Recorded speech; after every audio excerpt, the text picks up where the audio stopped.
tie, kurie medituoja, nustoja sirgti.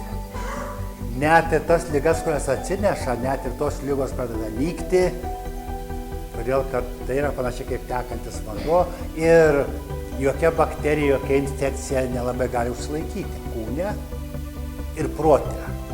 Ir dėl to žmonės sveiksta.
Turėjau tik tai vieną psichologų, psichiatrų siūlomą būdą savo vidiniam problemams spręsti medikamentai.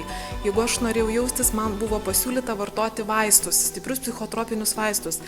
Bet aš viduje jaučiau, kad tai nėra atsakymas, kad tie vaistai mane bukina ir aš nuo to nieko neišsprendžia ir realiai viduje nieko nekeičia, bet meditacijos mokyklą, kai aš atradau, ir meditacija man padėjo viduje pamatyti, ką daryti ir kaip išsivaduoti nuo depresijos, nuo nerimo, nuo liūdesio ir aš džiaugiuosi, kad be medikamentų, meditacijos pagalba aš tiesiog galiu puikiai gyventi ir to tikrai labai labai džiaugiuosi.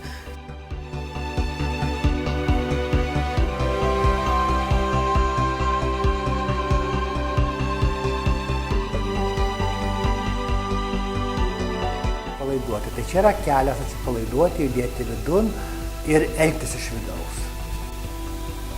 Ir derintis į būdas, į gal sąmoningiausius būdas, kurie yra labiau susijungę su kūnu ir su ta energija keliauti per pasaulį.